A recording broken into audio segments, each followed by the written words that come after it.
Здравствуйте, дорогие друзья! Сегодня у нас 4 января, четверг. И сегодня я хотел бы продолжить тему, одну из главных тем, которые сейчас стоят перед нами. Это перспективы 24 и, вполне возможно, 25 года. Все мы, затаив дыхание, ждем решения в Конгрессе Соединенных Штатов Америки по поводу очередного пакета помощи Украине. Ну и вообще стратегически все ждут, а что дальше? То есть вроде бы контрнаступление прошлого года не увенчалось успеха. Сейчас настало какое-то определенное затишье на фронтах войны. Некоторые заговорили о патовой или тупиковой ситуации. Некоторые из числа слабонервных и примкнувшие к ним сливные бачки российских спецслужб закричали о патовой ситуации, тупике, выход из которого один – садиться за стол переговоров и добиваться временного прекращения огня. Вот что я вам хочу сказать по этому поводу. Значит, представляю вашему вниманию сегодня очень важный и очень интеллектуальный материал. Есть в Лондоне такая организация, называется сокращение РУСИ. Это Королевский институт объединенных исследований. Это старейший в Великобритании мозговой центр, который работает по военной проблематике. Работает в теснейшем контакте с Министерством обороны Великобритании. И там каждый сотрудник имеет очень, я бы сказал, узкую специальность. Ну, то есть, каждый из них – это гений, безусловно, тут сомнений нет. Но наиболее их гениальность в наибольшей степени проявляется в их узкой специализации. Вот там есть такой джентльмен по имени Джек Уатлинг, который специализируется на войнах на суше, войнах, которые ведут сухопутные войска. Вполне возможно, те из вас, которые хотели глубоко понять, что происходило на полях сражений Украины за последние 2 года, неоднократно сталкивались с этим именем. Оно везде. То есть взять любую, трудно найти серьезный источник информации в Соединенных Штатах и в Великобритании, где бы его не цитировали. Эта организация, я имею в виду РУСИ, регулярно выпускает отчеты, чуть ли не ежемесячно, ежеквартально, где анализировалось развитие событий на фронтах сражений в Украине. И вот хочу сейчас представить вашему вниманию очень важный материал Джека Уатлинга, который касается перспектив на 24 и 25 год, который откроет вам глаза в значительной степени по поводу того, как реально обстоит ситуация, что мы можем ждать, и действительно ли это патовая ситуация или это затишье перед броском вперед к победе. Хочу еще раз подчеркнуть, что лично Джек Уатлинг работает в тесном контакте с Министерством обороны Великобритании в планировании стратегических операций. То есть он не занимается такими вопросами сухопутных баталий, как взятие высотки или организация обороны какой-нибудь там деревни. Он занимается концептуальными вопросами, как планирование стратегических операций на год вперед. Поэтому я давно за ним слежу, и его мнение, его прогнозы, как правило, воплощаются в жизнь. Его материал, который опубликован в РУСИ, называется «Война в Украине не является тупиковой или патовой». Прошлогоднее контрнаступление не увенчалось успехом, но Запад может предотвратить победу России в этом году, а в следующем добиться победы. Как я понимаю, в значительной степени этот материал, причина его появления заключается в некоторых официальных заявлениях Владимира Зеленского. Одно из них, как здесь, я их лично не слышал, но я верю цитатам Джека Ватлинга. Одно из этих заявлений состоит в том, что в связи с приближающимися президентскими выборами и возможной победе Трампа Зеленский поставил задание ВСУ очистить украинскую территорию от оккупантов до 24 октября этого года. Ну, еще были заявления, это я уже слышал и читал, о том, что надо основной акцент сделать на Крыме. Но я вам скажу, вы, наверное, помните, то есть вопрос о том, что надо заканчивать желательно освобождение максимально возможной территории Украины от захватчиков, нужно ее заканчивать до конца 2024 года, и это говорил вам я. Говорил вам еще до начала прошлогоднего контрнаступления. По тем же самым причинам. Трамп. Потому что дальше неизвестность. То есть еще не 100%, даже не 90%, что он победит, но вот опасность такая существует. Поэтому, чтобы быть, так сказать, как говорят американцы, on the safe side, то есть, чтобы перестраховаться. Лучше бы это все сделать вот в такие сроки. Но, как нам сейчас докажет, вот меня он убедил, Джек Ватлинг, если следовать указанию Верховного главнокомандующего Украины Зеленского насчет октября 24-го, то это будет катастрофическое поражение. Причем катастрофическое оно будет потому, что третьего шанса уже не будет. Сейчас это не поражение. То есть просто контрнаступление прошлого года она не привела к тем результатам в лучшем смысле, самым амбициозным, на который было рассчитано. Но это не поражение. А вот если произойдет провал в этом году, это будет катастрофическое, потому что следующего шанса уже быть не может. И вот что он пишет в обосновании своего мнения, и вот что он предлагает, чтобы вместо поражения была победа. Он блестящий аналитик, блестяще пишет, поэтому я близко к тексту перескажу вам его тезисы.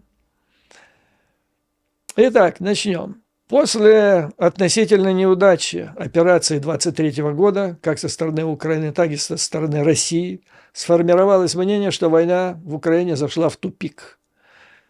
Восприятие бессрочного и статичного конфликта вызывает чувство усталости в столицах партнеров Украины. Но это известно, к чему это ведет. Однако, такое восприятие по поводу тупика глубоко ошибочно. И Москва, и Киев в настоящее время участвуют в гонке по восстановлению наступательной боевой мощи. И в этой связи, возможно, первая половина 2024 года может принести мало изменений в плане контроля над украинской территорией. Но материальные средства или вооружение, подготовка, а также подготовка личного состава профессиональная, которая каждая сторона будет осуществлять в ближайшие несколько месяцев, определят долгосрочную траекторию конфликта.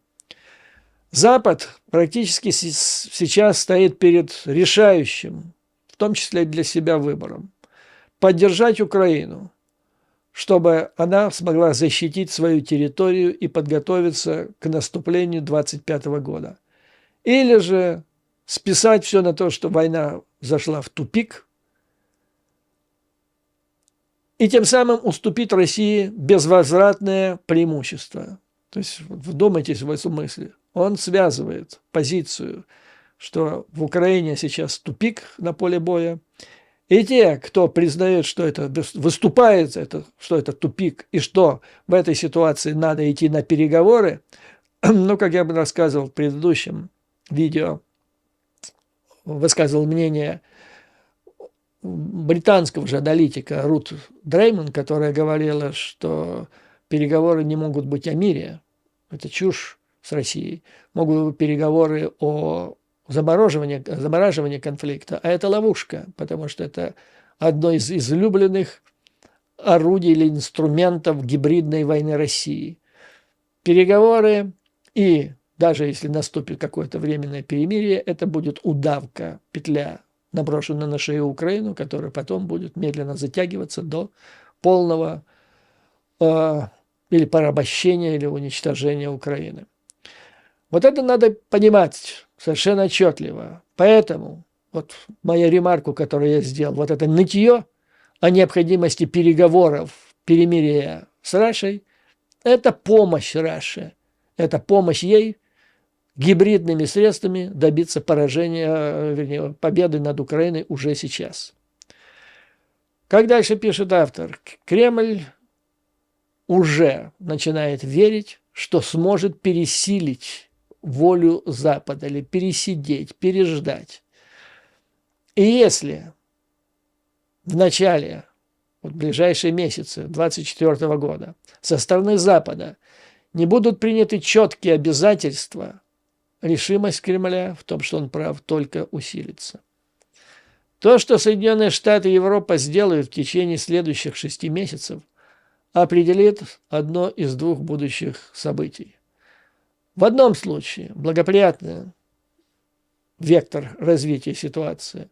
Украина сможет нарастить свои силы для возобновления наступательных операций и ослабить российскую военную мощь до такой степени, когда она сможет провести с Россией переговоры с позицией силы для установления мира.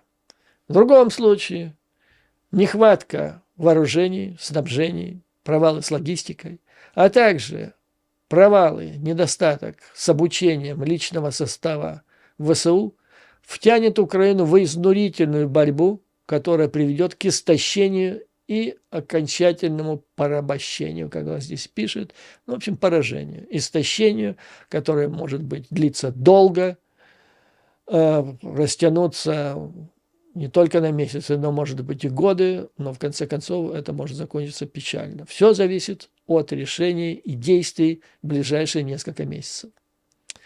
Международные партнеры Украины должны помнить, что первый исход, то есть концентрация сил в плане получения вооружений и подготовки, создания, вернее, восстановления потерь живой силы, а также создания новых боевых частей.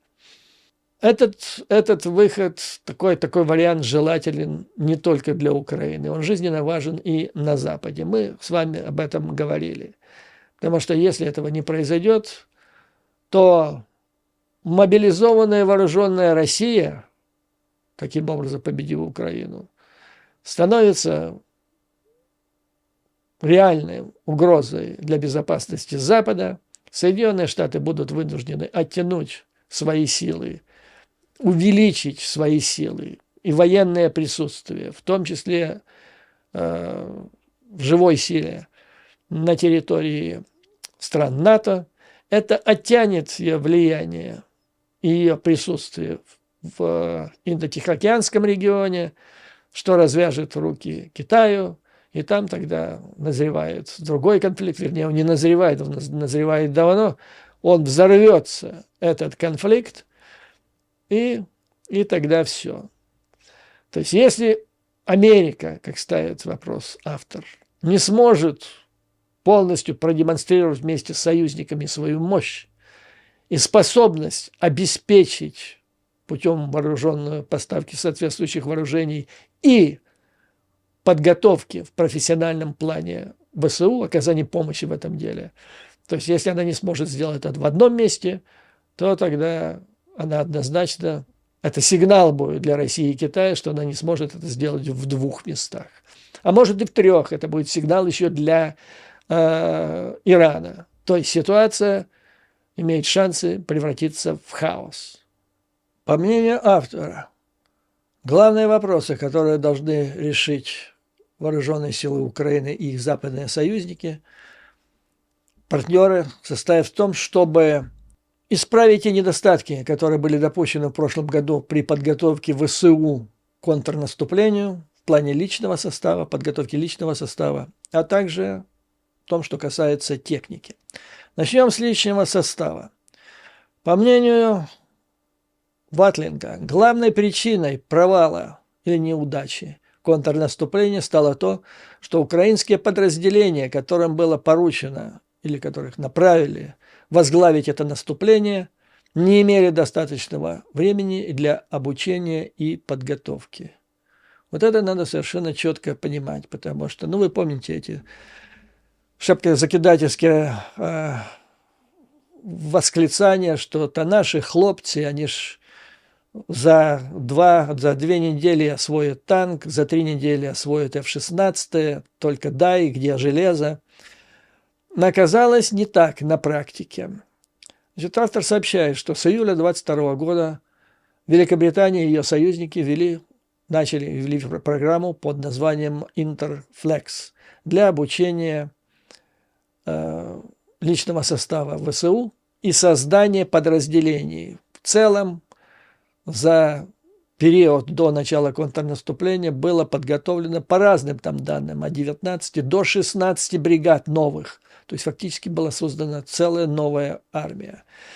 Хочу подчеркнуть, то есть целью исследования автора не ставится найти крайнего, кто виноват, кто допустил, то есть не тыканье пальцем, а разобраться, что пошло где не так и что нужно исправить.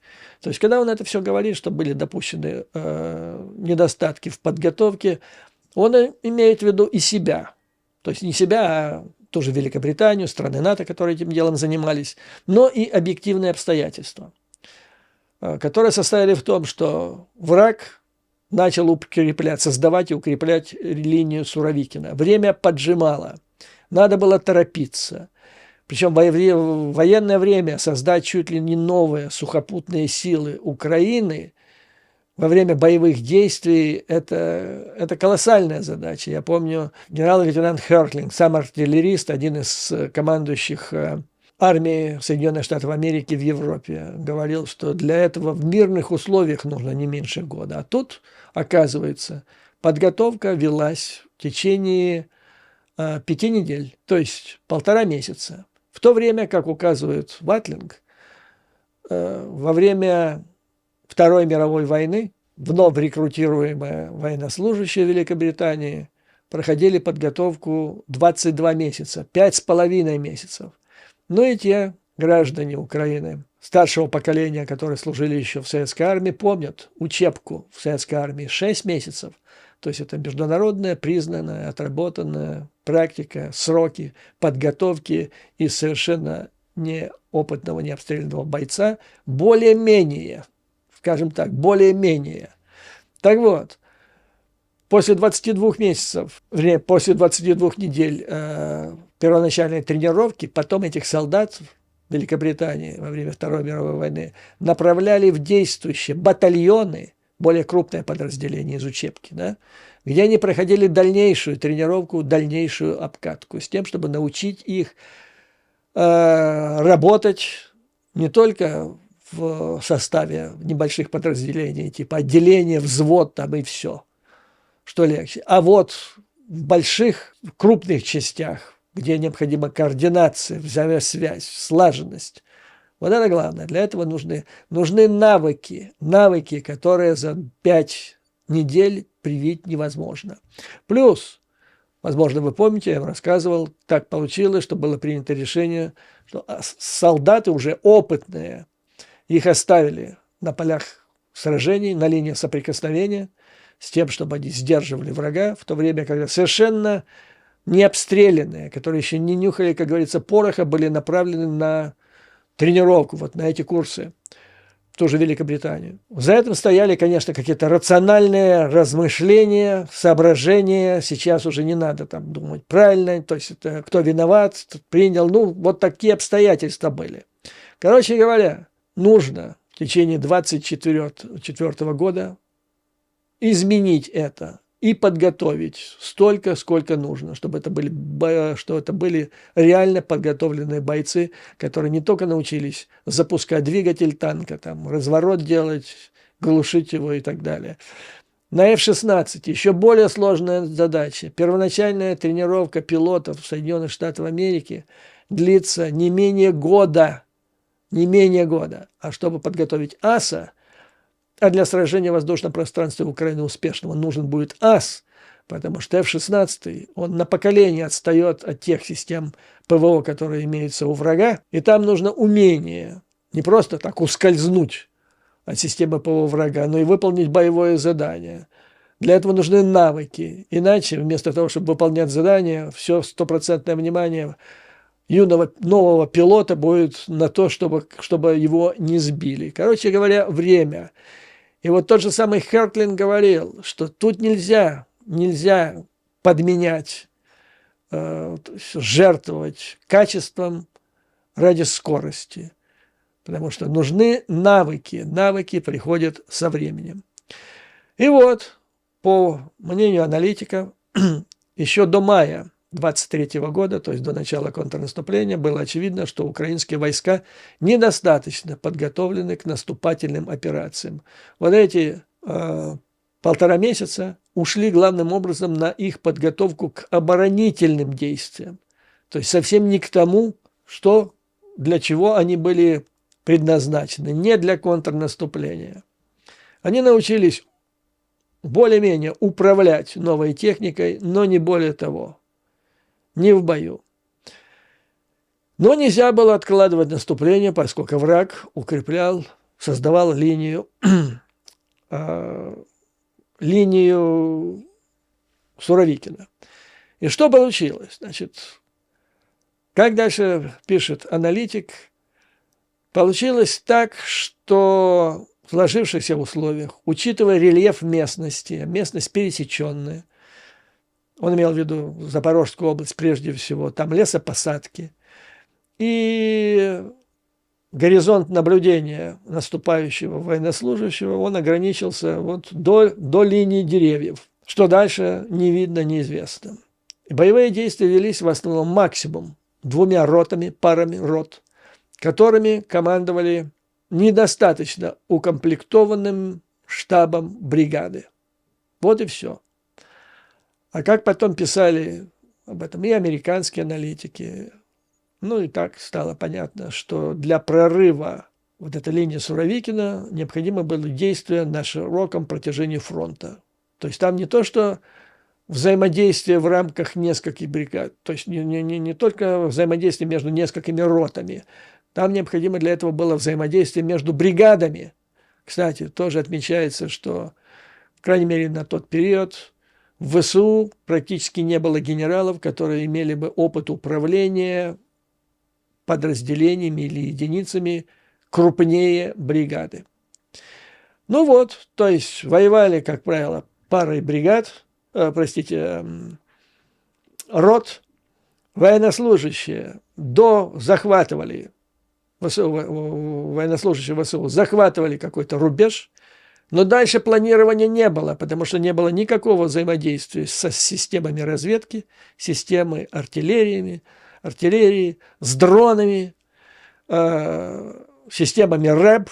То есть они действовали сами по себе. Вот захватили они позицию, и дальше начиналось размышление, а что делать дальше. Дальше плана не было, потому что ничего не видели. Электронная разведка не давала никакой информации, потому что связи с ней не было. И проблема еще состояла в том, что существовала большая недостача офицеров, опытных офицеров по разным причинам.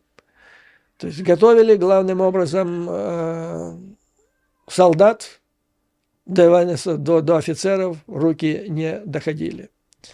Ну и плюс еще артиллерия работала. Итак, вот пересеченная местность, где не видно, что там за лесопосадкой. Плюс артиллерия противника лупит. И получалось, что вот эти 2 несчастные роты разбросаны на территории чуть ли не 2 миль. Слишком мало и так далее. Вот как это все происходило. Ну вот данные тут такие интересные. За время войны численность действующих украинских войск увеличилась в 5 раз. Это благодаря в значительной степени системы вот этой программы подготовки.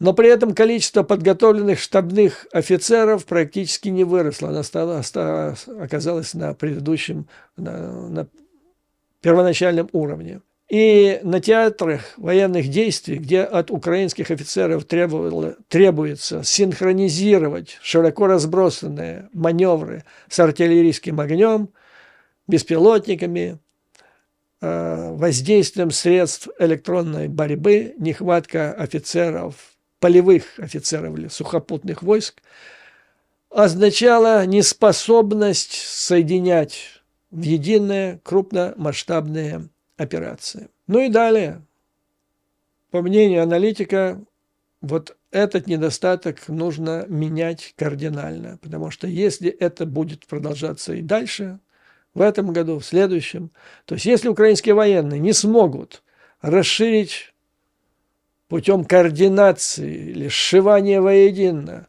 масштабы своих операций, то этот негативный опыт сможет повториться. Но для того, чтобы, избежать, исправить этот недостаток, необходимо время. Время, тут он ведет вопрос или мысль к тому пределу, который поставил Зеленский октябрь 2024 года. То есть опять повторить вот эту спешку 1,5 месяца, это значит опять обречь ВСУ на неудачу. Дальше речь идет о... То есть понятно теперь, что он имеет в виду, когда говорит о необходимости улучшить подготовку, тренировку личного состава. Повторяю, для этого нужно, получается, 5,5 месяцев и не меньше. Иначе шапкозакидательские настроения могут опять превратиться в глубокое уныние. Надо все делать на основании отработанных опытом. Сделать все по уму, а не на авось. Теперь, что касается вооружений. По его мнению, ближайший год, вот 24-й год, будет временем напряженным. В том смысле, что Украине ВСУ нужно восполнять те потери, которые были понесены в технике, а также решить вопросы с ремонтом, запасными частями и так далее. Ну вот смотрите, какие интересные цифры, выкладки он дает. Ссылаясь на данные руководства ВСУ, на пике наступления 23 года Украина выпускала до 7 тысяч артиллерийских снарядов в день. 7 тысяч. И они наносили 80% боевых потерь России. То есть вот эти снаряды, артиллерия играли главную роль. 80% потерь живой силы орков от вот этих 7 тысяч артиллерийских выстрелов в сутки. Однако к концу наступления получилось, что украинские войска выпускали около 2000 снарядов в день. В то время, когда орки, они нарастили свой потенциал до 10 тысяч снарядов в день. Вот такая вот ситуация. А для успеха и тогда, и предстоящего наступления необходимо, по крайней мере, достичь, по крайней мере, локализованного преимущества в артиллерии. Потому что если его не будет, то возникает следующая картина. Сейчас, по оценкам аналитика, на территории Украины находится примерно 340 тысяч военнослужащих Мордора. И их боевой потенциал, с одной стороны, ограничен проблемами логистики, материально-технического снабжения, которые существуют у них, а с другой стороны, вот этими артиллерийскими обстрелами со стороны ВСУ. И до сих пор, во всяком случае до конца, хотя и не увенчавшегося успехом полным контрнаступления, но ситуация была такая, что Россию, ее вооруженные силы от более активных действий на фронтах Украины сдерживали вот эти удары артиллерийские ВСУ, которые приводили к тому, что потерям до 1000 убитых и раненых в день. Это со стороны орков. 1000 убитых и раненых в день в самые тяжелые для них периоды украинского контрнаступления.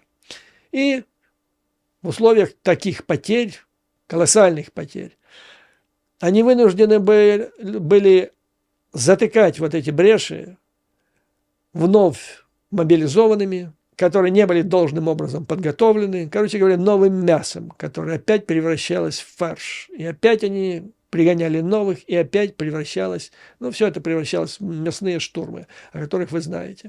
То есть они не могли реально подготовиться к активным ответным действиям. Они не могли в этих условиях подготавливать хорошо тренированных бойцов для изменения ситуации на поле боя. Они не могли отвлечь своих офицеров с поля боя для подготовки новых военнослужащих. И это ограничивало эффективность действия вооруженных сил орков. То есть они занимались тем, что восполняли те дыры, брешь, которую наносила украинская артиллерия, восполняли поставками мяса. Теперь, значит, если нет достаточного количества боеприпасов, все меняется. Все меняется. То есть Россия имеет возможность подготовить лучше тренированных бойцов, может снимать офицеров с поля боя. Она может формировать новые части при помощи этих снятых с поля боя офицеров, новые части, увеличивая таким образом и качество, и количество своих боевых подразделений. Оно может укреплять те участки фронта, которые до сих пор не укреплены, и таким образом они могут подготовиться к контрнаступлению, к своему широкомасштабному наступлению на позиции ВСУ. Таким образом, нужна техника. Нужна техника, которая исправит те бреши, недостатки, которые имеются к настоящему времени. В этой связи автор пишет: очень важно, чтобы Киев и его партнеры установили реалистичное общее понимание того, какие виды оружия и на основании этого сколько и какого типа обучения военнослужащих ВСУ могут быть предоставлены и осуществлены. Сколько и когда. Вот что важно. За последние 2 года западные союзники, по словам Ватлинга, израсходовали значительную часть тех запасов, которые были в их арсеналах. В значительной степени это произошло из-за их шапкозакидательских настроений и легкомыслия. Шапкозакидательские, кстати, об этом же писала, я вам говорил в предыдущем видео, и Рут Дреймонд, которые, значит, по мнению которых в значительной степени эти шапкозакидательские настроения на Западе появились в связи с головокружительным успехом ВСУ осенью 22 года на востоке и на северо-востоке страны, а потом Херсон. То есть пали жертвой своей эйфории и посчитали, что с врагом можно будет справиться при помощи тех запасов оружия, прежде всего снарядов, которые имеются на складах. И вот теперь оказалось, что склады почти пусты, там осталось только НЗ, а новые мощности были запущены слишком поздно. То есть запустили бы они это все весной 22 года, ситуация была бы совсем другой. А так, слишком поздно. Потом предприятия ВПК ждали, пока Министерство обороны дадут им 5-летние контракты наперед, 5 лет, иначе работать не будем. Наконец-то это дали, сейчас все раскочегарилось, но нужно время. И вот это время, вот этот 24 год. Необходимо стремиться к расширению промышленных мощностей в странах-членах НАТО и исправить ситуацию, когда до сих пор боеприпасы приобретаются путем лихорадочного поиска их мест складирования по всему миру. Я это знаю как факт, потому что мои знакомые как раз и занимались этим делом, рыская по всему миру. Где они только их не находили, даже в Африке. И Южная Корея была найдена в процессе этого же поиска. И из Израиля утащили немалое количество 155-миллиметровых снарядов до 7 октября, до террористического нападения Хамаса. Но теперь оказывается, что все, с этой партизанщиной надо заканчивать. Я вам еще расскажу дальше. То есть успехи есть. Предприятия работают в некоторых случаях в 4 смены. В Норвегии, о которой я вам рассказывал в предшествующем видео, в 4 смены, 7 дней в неделю. Заводы работают сейчас на Украину. Но для того, чтобы добиться нужного количества, нужно время, 24 год. Что нужно? По мнению аналитиков, чтобы добиться локального артиллерийского превосходства в ходе следующего наступления, Украине потребуется около 2,4 миллионов боеприпасов в год. 2,4.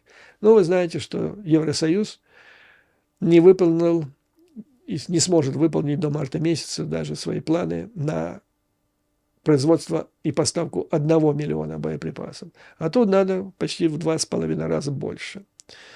Соединенные Штаты тоже резко увеличивают свое производство, но тем не менее. Таким образом, вот самое главное, главное внимание, это привлекает проблема боеприпасов. Но это не все еще. Украине потребуется примерно 1800 запасных стволов в год. Это вот эти 3 топора и так далее. Гаубицы. 1800, потому что их нужно менять, их нужно ремонтировать. А ремонтных мощностей в европейских странах НАТО раз-два и обчелся. То есть надо привлекать Соединенные Штаты Америки. Дальше. Украине поставили, примерно так получается, как вермахт, когда Скорцени написал книгу о причинах поражения Германии во Второй мировой войне. Одной из первых причин он назвал то, что там со всего же мира понабирали. И одних автомобилей, то есть движущего парка, назовем это так, было около 50 видов. И проблема запасных частей – это была страшная головная боль. Не такая, но тем не менее примерно похожая на эту ситуацию сложилась в ВСУ. То есть надо все это найти. А если нету где-то боеприпасов, то надо заменять эту машину или эту гаубицу, или эту установку на другую, на которую есть эти запасные части. То есть проблема запасных частей. Дальше. Со ссылкой на данные, в том числе ВСУ, аналитик пишет, что враг способен производить до 100 крылатых и баллистических ракет в месяц, а также около 300 ударных беспилотников. То есть система ПВО, вот вам угроза ежемесячная. Ее нужно отражать, закрывать небо Украины. То есть нужны системы ПВО и нужны ракеты-перехватчики. Западные страны предпринимают, я вам дальше расскажу, шаги в этом направлении. И, как твердо пишет аналитик, если западные страны не увеличат свои мощности по производству этих систем, Россия одержит верх. Дальше.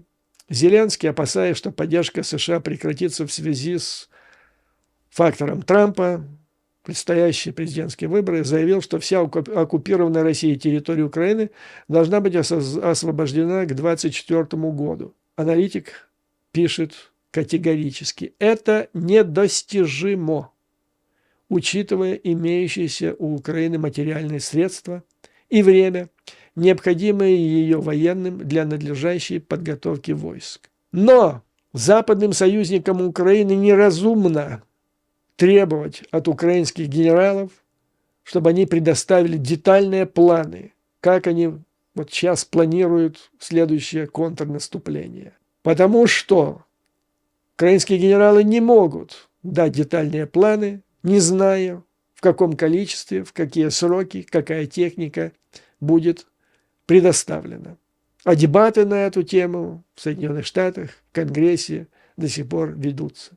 То есть, как называет автор, это проблема, что первое, курица или яйцо. Запад, Конгресс требует от Зеленского план наступления убедительный. А как можно предоставить убедительный план, не зная, сколько будет выделено денег и будет выделено вообще, а когда будет выделено, какое оружие на это будет поставлено. Короче говоря, пишет аналитик, подготовка к следующей фазе войны превратилась в проблему курицы и яйца между Киевом и Вашингтоном. А сейчас, дорогие друзья, позвольте мне закончить эту часть моего сегодняшнего выпуска. Материала много, он чрезвычайно важен во всех аспектах, поэтому надо его излагать в деталях, а это занимает немало времени. Поэтому я надолго с вами не прощаюсь. До очень скорой встречи.